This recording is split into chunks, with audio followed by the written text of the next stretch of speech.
guys, Mary Poplin here from Imagineer Systems, and today we're going to be going over how to turn this shot into this. We're going to talk a little bit about motion graphics, the puppet tool, and how to use different types of mocha transform data. We'll be using Mocha Plus and After Effects. So let's go ahead and get started on how we're going to do this project. The first thing we're going to do is we're going to go to File, New Project, and we're going to make sure that we load in the clip that's going to be our base, and we're going to make sure that our frame rate, our pixel aspect ratio, and all of our settings match our final comp in After Effects, okay? So if you need to double check that, you can always go to the clip tab and check that, but we're going to start with the lens tool. What we're going to do is we're going to try to solve, using Mocha Plus's lens tool, this lens curve. Now I have selected locate lines, and now what we're doing is we are connecting dots. Well, they're lines, but I'm calling them dots. We're connecting lines throughout the scene in order to judge what the lens curve is doing. We're just doing that by hitting N for new line and tracing our lines throughout the shot. From there, what we're going to do is we're going to go ahead and decide what kind of distortion this is. One parameter distortion is your single barrel distortion. 2 parameters, fisheye and anamorphic is its own thing. We're going to use 1 parameter distortion, and we're going to use equidistant lines because this is almost a grid, and then we're going to hit calibrate. And what you'll see is that we have created a lens curve based on what's going on inside of the shot. Now we're going to jump over to After Effects right quick, and we're going to actually make a base file for After Effects. And we're just going to go ahead and check our clip settings and make sure that our clip settings match from Mocha into After Effects. So frame rate, pixel aspect ratio, and everything like that. We're going to do the same thing over here. And if we need to, we can go to Interpret Footage, and we can load up interpret footage and make sure that our settings are exactly the way we need them. From here, what we're going to do is we're going to drag this clip down to the timeline, and that's going to create a composite for us. Now, what I'm going to do is I'm going to go ahead and go back to the Lens tab, and I'm going to go to Export Lens Data. We're going to copy that to the clipboard, and from here, we're going to just go ahead, select our layer, okay, and then we're going to paste our lens data onto it, so paste. All right. Now, if it's not distorting, we can change the distortion inside of After Effects because it's simply an effect. But you can see that what it's done is it's just gone ahead and curved my shot for me to try to straighten it out, all right, using our lens tool. Now I'm actually going to make a background plate in Photoshop to sort of rebuild this shot with, because if you notice in my original shot, what we had was we had a sort of motion graphics thing going on. I find that in order to get a proper rebuild of a shot with shadows in it, you have to actually replace and rebuild the background plate. Now what I'm doing here is I'm actually saving my file from a video clip into a TIFF. So we're just going to save this as a flat TIFF by selecting the TIFF option in our Save As. And we're going to rename this file so that we can find it and reload it back into Photoshop. So I'm just going to go ahead and save this as a flattened image. And then I'm going to go ahead and, because it's still reading as video, I'm going to go ahead and go to File, Open, and I'm going to load my new background TIFF into Photoshop. So once in Photoshop, I'm going to try to start replacing these background pixels. I'm going to do this just by moving our image over. So I'm just going to move my background image, duplicate it, right? And we're going to put a multiply on top of it so that we can see that everything lines up. Now what I can see is that it's not lining up perfectly, so I'm going to use my transform in order to skew this into place so that it can match that original lens curve.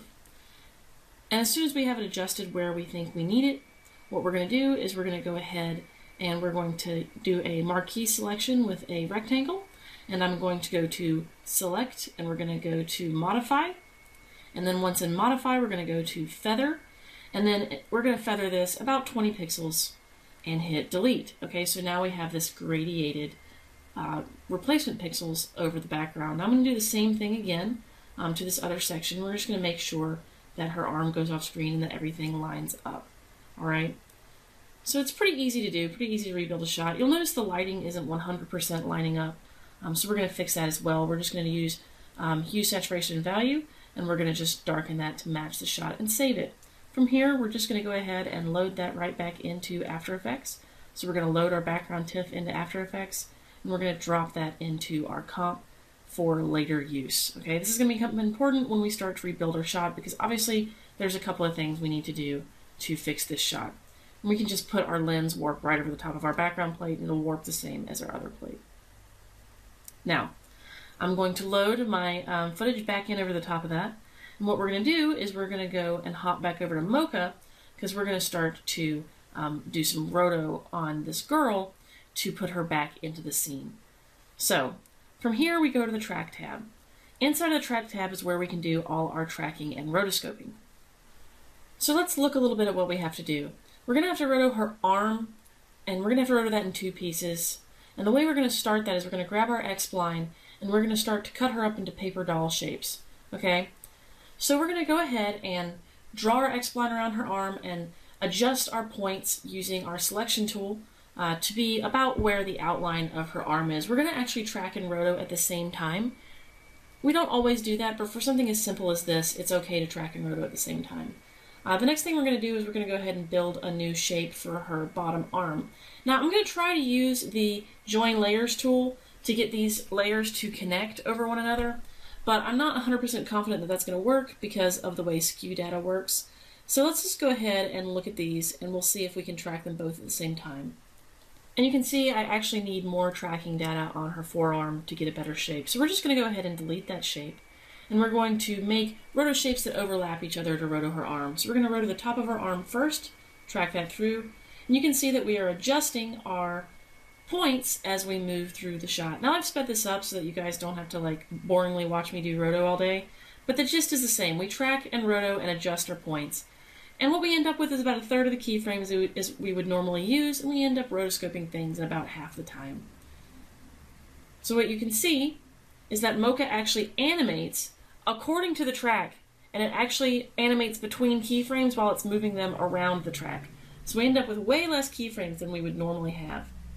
I'm going to do the same thing on our body here, and what I'm going to do is I'm going to actually do detailed roto. We're going to adjust that at various points throughout the scene. So you see we go from the beginning to the end, and then we look for areas of the most difference in roto shapes, and we adjust the points there. Okay? Now if you want to see and make sure that your roto looks really nice, you can do a couple of things. We can look at our mats and hit the paint tool, and what that will do is that will actually put us over a gray background to where we only see the RGB values over a gray background, so we can judge if our roto shapes are actually correct and nice looking. I think that actually looks pretty nice. I think that's passable roto that we can use for our shot that we're trying to complete. So I do notice some problems here though up in the top part of her arm and where her strap is. So we're going to go ahead and adjust that throughout the scene. And again, you can see that Mocha is animating along with the track, and then our keyframes are actually adjusting between each keyframe but still moving along with the track to save us time. So that looks a lot nicer. There's no gap there anymore. So from here we're just going to double check everything. I think it looks pretty good. And now we're going to track the dots on her arm. Now I'm going to call this upper arm dot, I'm going to call this elbow dot, and I'm going to call the one on her forearm dot, and we're actually going to track these all at the same time. This is the data that we're going to use to try to animate texture over her arms later.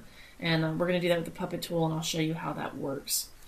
So using our X-splines, we're going to relax for curves so that these shapes are nice and round and will blend well later when we're doing paint work with this and we're doing other things with these shapes. So from here we're going to track forward, and I've sped this up again just so you guys don't have to watch paint dry and watch me track. And when you're tracking multiple shapes at the same time, I don't recommend tracking more than 3 at a time. Also, not just because it will be distracting for you, but also because what you'll need to do is it'll take longer time. Now I'm going to stop tracking the forearm here for a second by turning the gear off, because that is going off screen. So what I'm going to use instead is I'm actually going to use the elbow data to get this forearm data to go off screen in a nice way. So I'm going to take my shape and I'm going to move it up to my elbow, and we're going to go ahead and leave that shape there, and we're going to leave it above the rest of the layers so that no layer holds it out, and we're going to track forward. Now what you'll notice when I go back and delete this keyframe is that my shape is going to follow my object off screen very nicely. Now just to make sure that we don't have any messed up tracking data, I'm actually going to go ahead and I'm going to just retrack a couple of points as we go off screen, just to make sure that we get a nice blend and that we don't have a track that jumps or pops. From here, we're actually going to start exporting our tracking data. Now we can export our tracking data as either corner pin or transform data, but we're actually going to use transform for most of our shot. Corner pins are great for screen inserts, and transform data is actually good for a lot of the movement that we're trying to get within our shot. So what we need to do is we need to do layer new null object, and we're just going to go ahead and rename this null to upper arm track, right? And we're just going to click on that layer, the null layer, and we're going to go ahead and we're going to go to edit, paste, okay? And now what we have is this nice null that moves along with our upper arm track. Now we're going to make two more nulls, and we're going to call these elbow track and forearm track just by quickly renaming them. It's very important to name your files and your layers in an intuitive way so that you can come back to them.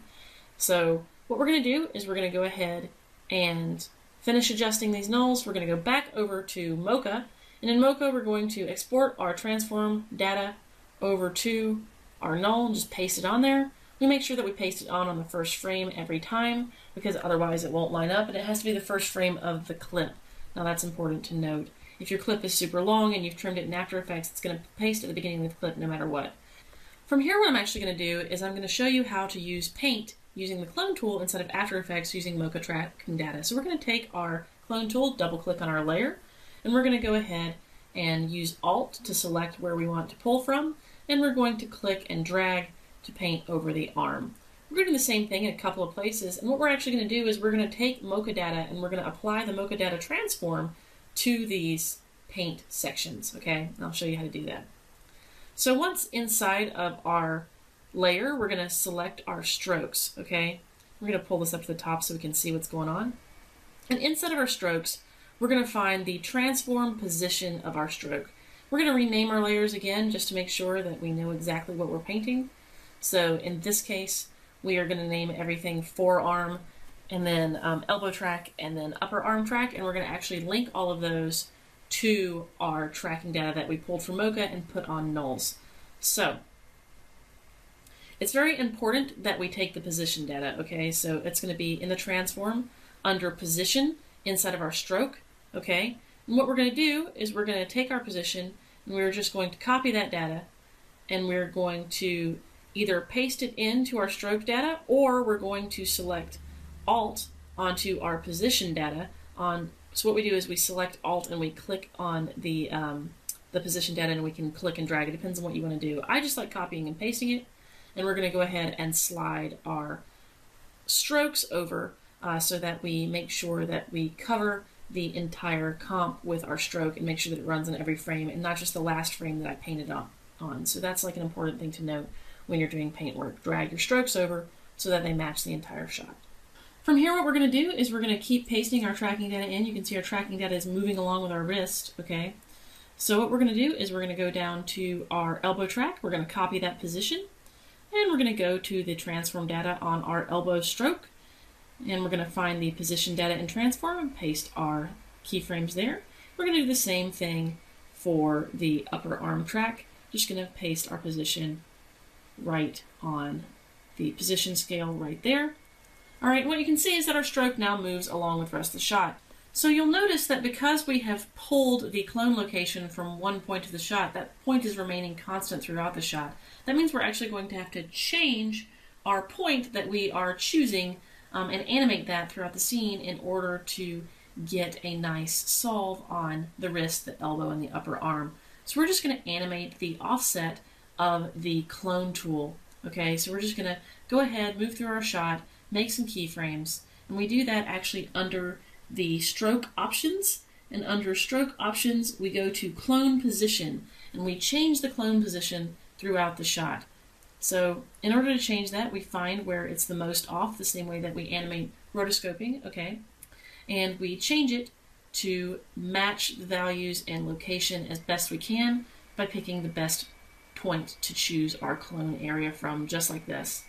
And then we're just going to keep animating through this using our selection tool, okay, by scrolling through the shot and looking where we need to change our animation. So obviously we need to change it here.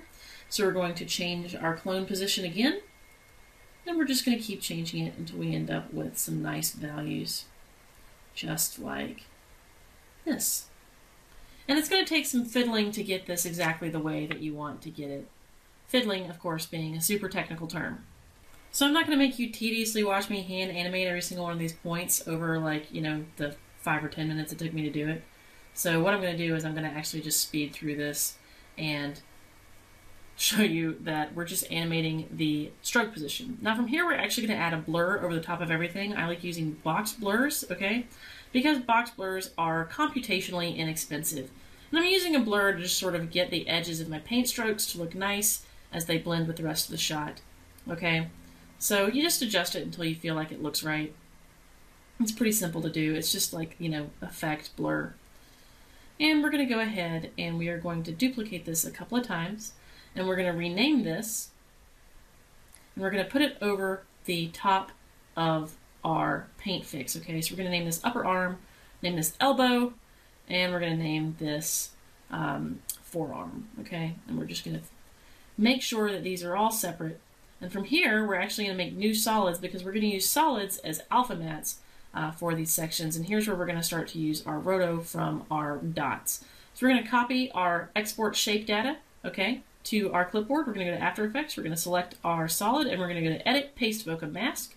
And now we have a lovely spline inside of After Effects, okay, that we're going to use as an alpha mat for our layer, okay? And if you can't find alpha mat or luma mat or whatever, you can actually go ahead and toggle your switches until you can see that. So from here, we're going to make another layer. We're going to make one for the upper arm as well. And we're just going to go to Export Shape Data, copy that to the clipboard, go back to After Effects, Edit, Paste, Mocha, Mask. And we're going to go ahead and feather this as well to make it blend nicely.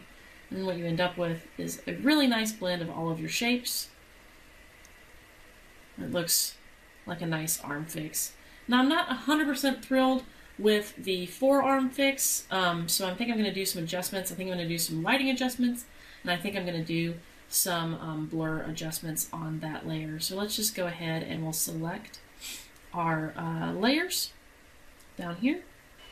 So what I'm going to do is I'm going to go ahead and I'm going to finish adjusting my splines. And once I've finished adjusting my splines that I'm using as my luma mats for my paint fixes, I'm going to come in here and I'm going to start pre-composing all of my paint fixes. Alright, so we're going to just start naming these accordingly. So I'm going to name this forearm fix, and then I'm going to select my elbow and my alpha mat for my elbow, and we're going to pre-compose that, and we're going to call it elbow fix. And we're going to do the same thing with the upper arm. Now I'm pre-composing these so that I can affect them separately. So we're going to color correct these. It looks like the upper arm actually looks really nice, but the elbow and the forearm need some color correction to knock them down to make them work for the shot. So we're going to go to Effect, and we're going to go to Color Correction. And you can use brightness and contrast, but I think I'm actually going to use hue saturation instead to bring that down. And so we're going to go to Hue and Saturation, and we're going to just go ahead and bring our colors down. Okay, basically it's HSV, so we're going to bring our saturation up or down depending on what we need, and we're going to bring our values down as well. So as long as we animate them, it'll be fine. So I'm just going to go ahead and animate my values on this elbow here to make it sort of match better into the scene. And what I'm noticing is I actually don't like the masks that I'm using. It's not working well enough, so we're going to go into our masks, and inside of our masks, okay, we're going to go ahead and adjust our feather and our mask expansion. So I'm going to feather this a little bit less, and I think I'm going to increase my mask expansion. So now when I go back to my original comp, you can see that my color correction actually is a lot nicer on the elbow. So we're going to do the same thing for the rest of the elbow layer, and then we're going to move on to the forearm. We're going to go to Color Correction, Hue and Saturation, and we're going to adjust our values here. Now again, I don't want to put you to sleep, so this is a little bit of fast forward so that you don't have to watch me hand animate every single animation point on this arm. And that's looking pretty good. So we're just going to adjust this throughout the rest of the shot and look for areas where it's not matching. Alright, and from here what we're going to do is we're probably going to actually have to apply a directional blur. So we're going to go to Effect, and we're going to go to Blur and Sharpen, and we're going to do a directional blur. because I find that on arms and legs, this can be really nice for fixing your paint issues. So directional blur, and we're going to actually animate the direction of the blur very roughly so that it blends with her arm as we move. So we're just going to change the length of the blur, and now you can see that's starting to look a little bit like it belongs on her wrist there. So we're just going to change this value and keep changing it until everything looks correct. So we're going to change the angle again, and we're going to change the angle again. And what directional blur does is directional blur animates, so you end up with something that looks pretty nice pretty quickly. Now the next thing I need to actually focus on is I need to actually duplicate my original plate. And what I want to do is I just want to key out those paint dots so that I get as small of a fix as possible.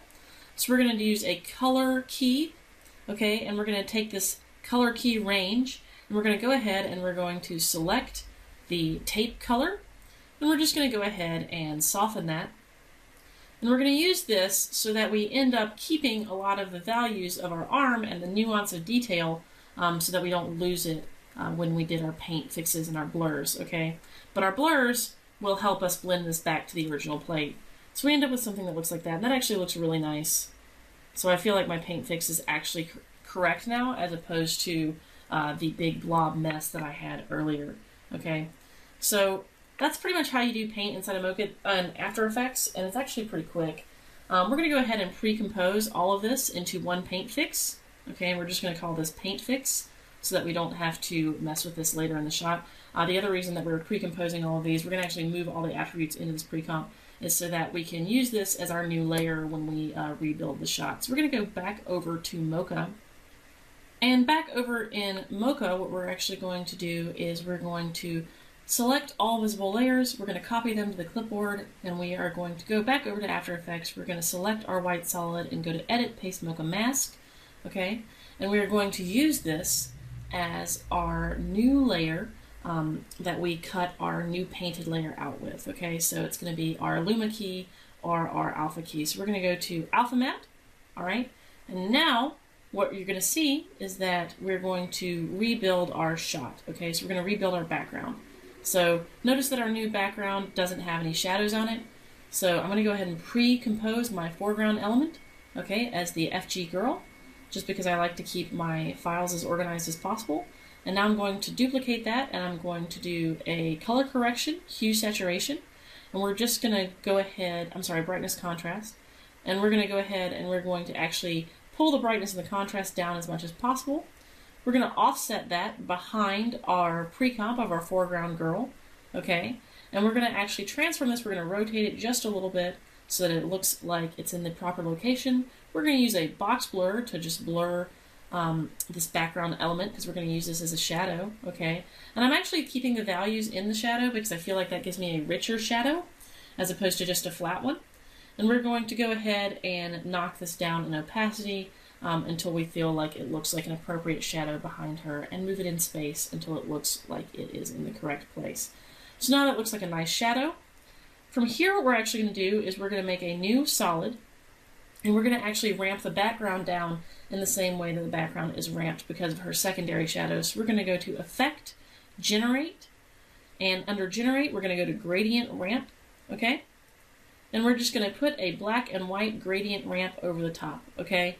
So we're just going to select our black point over here and our white point over here, okay? And we're going to adjust the ramp until we feel like it looks appropriate, okay? And adjust our blend as well.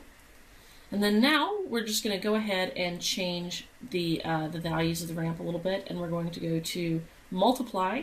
We're going to take the opacity down on this layer as well so that it blends a little bit nicer throughout the shot.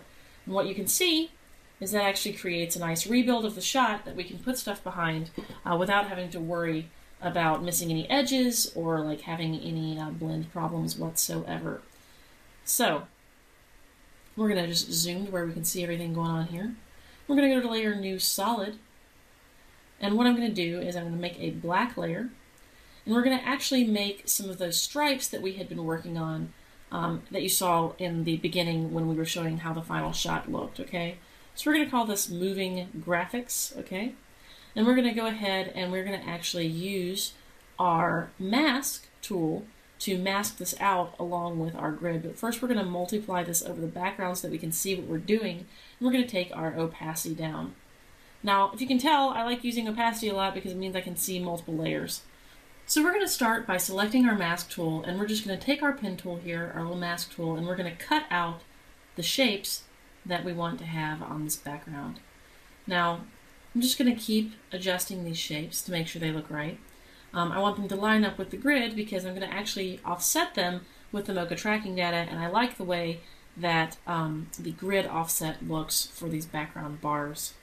So again, we're going to just come in here and make a new shape, several shapes actually, and we're going to continue to cut out this background. So we're doing that by just clicking to put down points and then adjusting our shape as we go.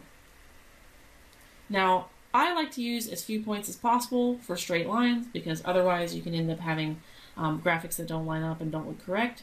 But I also like to use the nudge tools to make sure those straight lines actually fit where they're going to go at the end of the shot. Okay? So, as soon as I feel like I've got that correct, what I'm going to do is I'm going to actually go ahead and I'm going to connect this to a track. In order to connect this to a track, what I actually want to do is I want to make a 3D track. So to do that, I'm going to cheat a little bit. I'm going to track this background here, and I'm going to make Mocha build a camera based off of this tracked background. In order to get a 3D camera solver, you actually have to track a plane that would normally be stationary if the camera wasn't moving. So I'm just going to go ahead and track this throughout the scene, and I'm going to use this data to get Mocha to give me nulls that move in 3D space. Now the way our camera solver works is we actually convert 2.5D planar data into 3D data. We do that by judging the difference between one or two planes inside of Mocha in our camera solver. I'm just going to select auto and let this solve because it's only one layer, and Mocha is going to give me a 99% output. I'm going to copy that to After Effects, okay, and I'm going to just go ahead and select any layer and go to Edit, Paste Mocha Camera. Okay, now what that will do is that will actually give me all of my background points, okay, and my camera. But I don't actually want my background points because they're still. What I want is my moving data. So I'm going to select my dots and I'm going to copy that camera data to the clipboard. And when I go to Edit, Paste Mocha Camera, what I will get is a whole plethora of nulls, okay, that now move along with my arm. What I'm going to do though is I'm going to actually clean up these nulls a little bit. I want to get rid of everything but the center nulls so that I don't have to deal with that many nulls in my shot because again I believe in organized shots. I'm actually going to make a new null and I'm going to take this 3D data and actually put it onto a different null, and I'm going to actually just connect the position of that null because I do not actually want the 3D data to move this background because it doesn't look right. From here, I noticed that my solid actually needs to be wider, so we're going to go ahead and widen our solid. The reason we do that is because we're animating it through the scene, and if it's too short, it cuts off even though it's not masked. So we're just going to let that happen. All right, and it looks like scaling our null up actually changed our shapes, so we're going to make new shapes, and then we're going to adjust our shapes as they animate through the shot to make sure that we have all of the shapes exactly where we want them. I think you guys understand how to make shapes in After Effects, so I'm not going to take up too much time going over like how to make shapes in After Effects. You take the pen tool, you draw it on a layer, it's masked. I'm going to go ahead and make sure that I've renamed that null, so again I can keep track of it. So we're calling it position of elbow only, and we're going to check that animation and make sure it looks exactly how I want it in the scene, and it looks pretty good. So from here, I'm going to go ahead and start doing some of the fun stuff. We're going to take this background and we're going to duplicate it, and we're going to drag it to the top because we're actually going to start overlaying this over our lady's skin here. Now, you can see that I went ahead and changed this to a darken layer so that it would darken over her body, and I can use this to see how the final texture is going to look when I use the puppet tool. Now, the puppet tool is just this thumbnail tool. You go ahead and you paste your puppet points where you want them to be. In this shot, we're just going to go ahead and place them in a couple of locations to sort of lock everything down. We're going to use that to anchor our shot and animate between those points, okay? And what it does is a sort of like triangle slash sort of mesh deform that goes over the top of the image that we're trying to manipulate. So I'm going to make another point here and another point here on her body, and I'm actually going to need to get that tracking data onto the positions of these points. So the way I do that is I hop back over to Mocha, and I go ahead, I'm actually going to track different sections of her body. In this case though, I already have a track of her body from the roto, so I'm just going to call this body position 1, and I'm going to make another layer, okay, and we're going to call that body position 2, okay, and you notice I'm sticking them about where I had my points inside of After Effects, okay. So from here what we're going to do is we're going to go ahead and we're going to link these to our body roto, and what that will do is that will actually make our shapes move along with the original track that we did for her body without having to retrack them ourselves. So now you can see that that moves with her body really nicely. So we're going to select those and we're going to export the tracking data. Now I'm going to export the transform data again. Again, you can use the corner pins, but corner pins are not appropriate for this situation because we're not doing like screen inserts or something like that. And what I'm going to do is I'm going to paste these onto nulls that I'm calling body position 1 and body position 2, okay? But to connect these points, these pins, right, that we're using the puppet tool to the body position 1 and 2, we're going to actually alt-click the animation button and we're going to pick whip it to the position on our nulls. And what that will do is right now that's actually going to move our data over to what the nulls are doing, but we need to paste that data on there. So I'm going to go to Mocha Plus, okay, I'm going to select my tracking data, I'm going to copy that to the clipboard for body position 2, okay, I'm going to go back over to After Effects, and I'm going to select body position 1 or 2, and we're going to go ahead and we're going to go to Edit, and we're going to go to Paste, making sure that we are on the first frame. What we end up with is keyframes on those layers. So from here, I'm going to have to go back over to Mocha, and we're going to have to grab our second body position. We're going to just export our tracking data, transform data. We're going to go back over to After Effects, and we're going to go to Edit, Paste, again, making sure that we are on the first frame. And what we're going to do is we're going to take that information and we are going to link our shape to that again by going down into our pins, okay, and we are going to alt-click the position on our body position 2 pin, okay, so just like this, alt-click, and then we're going to take our pick whip and we are going to link that to the various positions that we need. So now I have body position 1 and body position 2 linked, and it moves along with our animation. We're going to do the same thing to the elbow and the same thing to the upper arm, okay? And so what we end up with is we end up with a nice animation that moves along with our tracking data using the puppet tool inside of After Effects and our Mocha tracking data connected to nulls and expressions to link them both together. Now, one of the things you're going to notice though is that I need to still use my puppet tool pins to sort of anchor my texture in a way that is moving appropriately with the rest of the shot. So we're going to just take our pins and we're going to just pin our texture to where it blends nicely with the original shot, and I don't have as many missing gaps when I animate my overlay texture. Now I'm going to try to blend between the way this texture looks flat and the way this texture looks animated by doing a simple transparency blend between the two, so that it actually looks like they're transitioning nicely between one another, and my texture that overlays over the top is not going to suddenly not line up. So we're going to pre-compose all of this as our overlay texture, and again for organization so I know what's going on in my shot. And then I'm going to use this by using the girl layer, and we're going to go ahead and mask this. But first we need to make sure our comp is exactly the way we want it. So I need to take my girl and I need to actually move her as an alpha matte. Okay, so now we have our alpha matte for our texture, and we're going to go ahead and drag that under everything, including the background tracks. We're going to do the same thing for our foreground girl in general.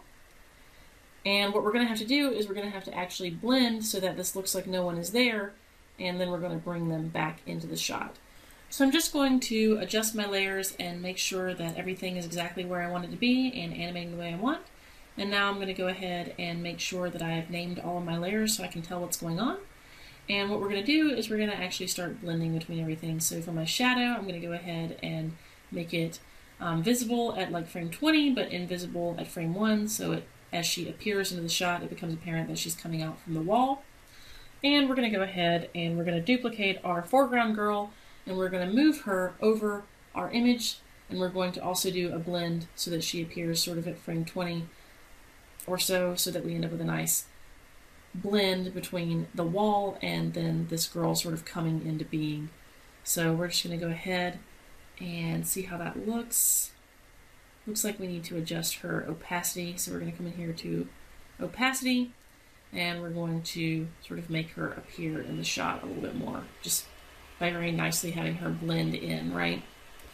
So everything about compositing is just, you know, testing and seeing if your image looks the way you want it to look and adjusting your settings to get it where you want it to be.